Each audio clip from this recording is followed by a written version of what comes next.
Hello guys, welcome to Game of Box Office. Today's box office analysis is about Jurassic World. Let's begin with some facts. Jurassic World was released on the 12th of June this year by Universal Studios and had a production cost of about $150 million. Keep in mind that all of my facts and numbers are from the 21st of August and Jurassic World is still running in cinemas, so numbers will change a bit until it will leave cinemas sometimes late autumn. Alright, let's move on with the analysis. Jurassic World right now sits at $638.4 million in the USA and Canada and at $968.7 million in the rest of the world. Combined, this makes Jurassic World the third highest grossing movie of all time, just behind James Cameron's two smashing hits Titanic and Avatar, with an overall $1.607 billion worldwide.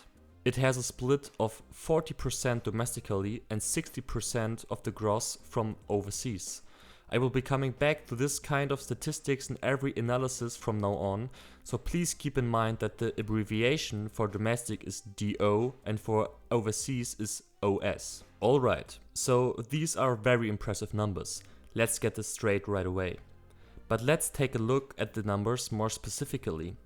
Jurassic World opened to $208.8 million domestically and to $307.2 million overseas, with opened, I mean the opening weekend, consisting the first Friday to Sunday frame.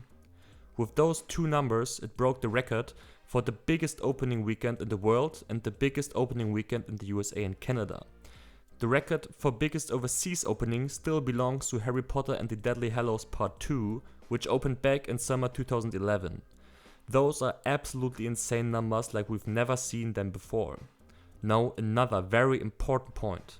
In box office analysis there is a frequent mention of the so-called multiplier, which indicates how often the movie manages to regross the money from its opening weekend. Let me give you guys an example.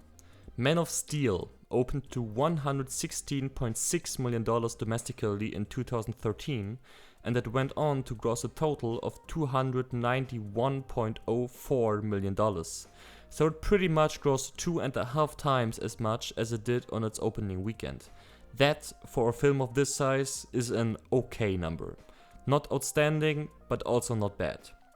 The thing with the opening weekend is that the bigger the movie is, the lower is the multiplier. For example, the first Hangover was able to gross an opening weekend of $44.9 million and went on to gross a total of $277.3 million, which results in an incredible 6.16 multiplier. This is generally only possible for smaller films. Of course, there are exceptions to this rule, for example films which are released in the Christmas time frame, but I will come back to this in another video later this year. Mostly you can say, the bigger the opening weekend, the smaller the multiplier. Jurassic World currently sits on a 3.05 multiplier, which is insane.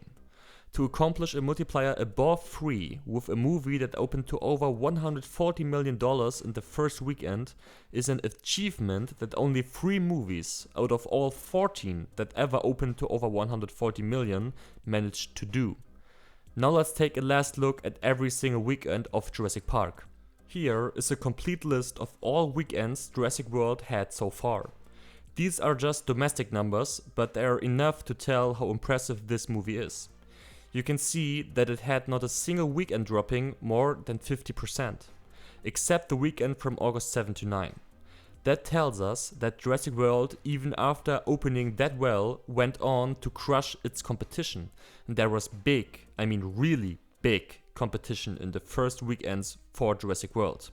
Here are some movies which opened right after Jurassic World did. Taking into account all of those facts, I will show you everything again. Jurassic World gets a Game of Box Office rating of an A. Now, a few final words about the future of this channel. Of course, it is impossible to cover every detail from the box office run of Jurassic World. If I would do that, every analysis would be 1 hour long and that's not entertaining or fun to watch. If you have any questions or remarks, be sure to leave them in the comment section. There will be a video over every box office factor and for every exception in every rule that's out there. New analyses will be released every Wednesday and Sunday.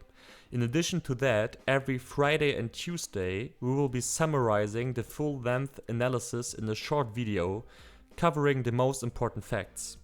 All in all, that means 4 videos every week coming out on Wednesday, Friday, Sunday and Tuesday. The Game of Box Office team is very new to YouTube, so when you have any tips or suggestions of improving our idea, you're welcome to email us at gameofboxoffice@gmail.com. If you want to request an analysis, just send us a message or leave the request in the comments.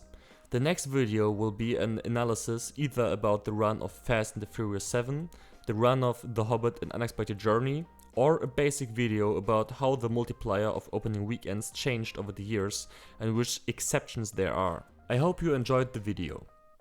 Be sure to subscribe to our channel and hit the like button. Below you can see all of our other social networking sites. See you next time, bye bye.